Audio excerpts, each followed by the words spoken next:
a humanitarian crisis has evolved.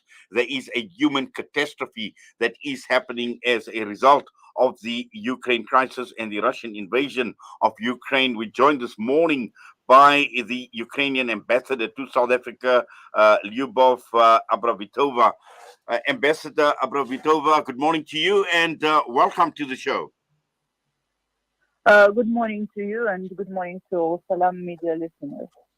Yes, now, Ambassador, we are talking about this humanitarian crisis, this catastrophe that has evolved, and we have now learned that more than 4 million people have actually fled this war in Ukraine. Yes, absolutely correct. According to the data that we have from UNICEF today, 1 month of war in Ukraine has led to the only displacement of 4.3 million children. More than half of the country's estimated 7.5 million child population. Can you believe it? So it's really the numbers are big. Those who are fled from Ukraine to the neighboring countries as refugees is around 2.5 million, only children. So the numbers of elderly people and women is, of course, much higher. Yes, obviously, it's quite sad that when we see so many children, and the statistics, as you quoted, are very, very high, Ambassador, and also looking at women and elderly people, collateral damage when it comes to situations like these, like the Russian invasion, and clearly, this is a very, very sad situation that is evolving right now. Yes, and first of all, thank you for calling this crisis, as now people try to say, Russian invasion. This is exactly what caused this humanitarian disaster, this humanitarian catastrophe. And you know that a part of those people who are trying to leave Ukraine, the military actions of Russia is continuing, and we don't have secure corridors for humanitarian assistance, both to deliver the basic needs to the places where it's needed, and both to organize the evacuation of those who can and want to go out of Ukraine. Ambassador, what is the situation of people that are still in Ukraine in terms of the humanitarian crisis? Because last week we spoke with Dr. Imtiaz Suleiman, the gift of the givers, and I know you made certain comments with regard to the intervention by organizations like a gift of the givers in trying to assist people who are still in Ukraine. Yes, we spoke and met with Mr. Suleiman, and we really appreciate all the efforts that the Gift of the Givers are undertaking now, as we're speaking, in different very inaccessible areas in Ukraine, such as Mariupol, Chernigiv, Kiev, Kharkiv.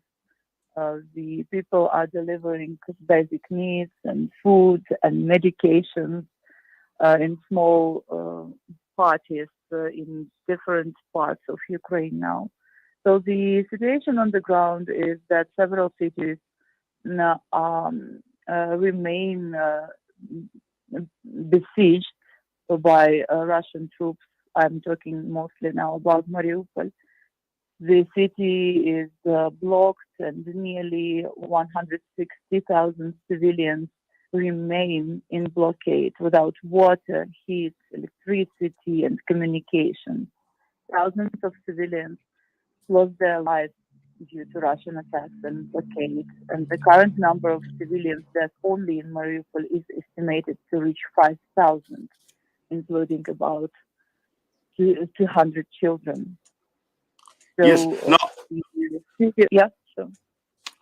just looking at the obviously the impact of this war, and it is felt severely in Ukraine, but also the Ukrainian neighbors as well, who need to absorb these more than 4 million people who have fled the country. So there's a lot of pressure on the countries that are taking in the refugees and the So, people who are fleeing. But also economically, we've seen how devastating this invasion has been. absolutely, absolutely. It's not an easy time for our neighbors, though they are very united and trying to accommodate as many Ukrainians as they can. Some of them are trying to go to their relatives abroad. This is the situation that we also have here in South Africa, because though our community of Ukrainians is not very big, some of the relatives might want to join the families and flee from Ukraine. So this is something that we are working now with the government of South Africa to have a very certain instructions how these people can enter the territory of South Africa.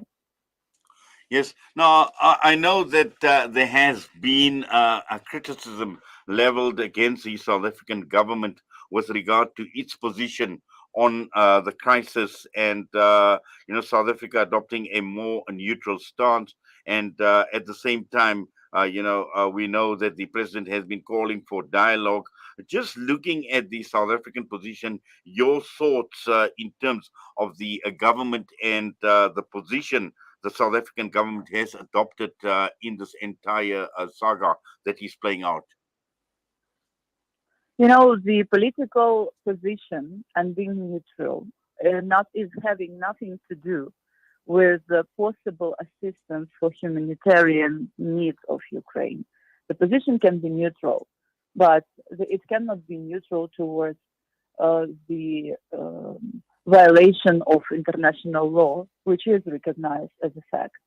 It cannot be neutral towards the violation of sovereignty of other states.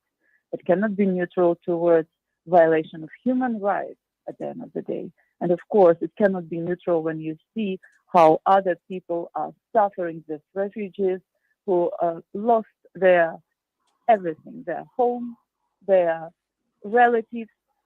I think that a neutral position is must be political, but cannot be, I mean, in this particular case that we are discussing, but cannot be directed towards those basic needs that today Ukraine is facing and its citizens.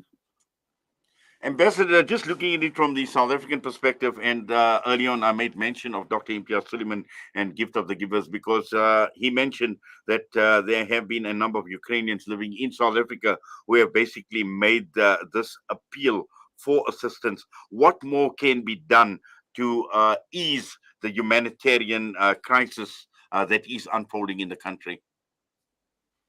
Well, we have different options how South Africans and communities in South Africa can help Ukraine. Of course, a lot of different funds being opened today, both in Ukraine and in South Africa, that are collecting donations. But also, there can be assistance in from the producers of medications, for example, to assist. With the list of medication that is the primary need. And for those who would want to receive this information, the embassy is working 24/7. We unfortunately are located quite far from Ukraine, and any assistance such as clothes or food or water cannot be provided from South Africa directly. But we can accumulate our efforts and collect donations and to buy some medications and to send them to Ukraine. The embassy also opened its account. It is available on all our web pages and social media. You can find it there. But otherwise, a lot of organizations, including the Gift of the Givers, are collecting the funds. And we say that there is not such a thing as a small or big donation. Every single cent is important today. So, the Gift of the Givers also has its own fundraising, and that already it has reputation and it's very credible organization. So whatever way of assistance, you can consider it's welcome. Well, Ambassador, thank you very much for that. And we thank you. We appreciate you taking time out, talking to us this morning here on Salam Media. We wish you all the best, and please take care. Thank you. Thank you. Bye. Ambassador Liubov Abravitova, the Ukrainian ambassador to South Africa, with us this morning. The time is just gone 8:25. We're going for a break. We come back. We'll be joined by a campaign officer for strategy and content at every forum. We're talking about the license debacle, the driver's license debacle, and thereafter, we still have got quite a bit to come on the show, so stay with us. I need your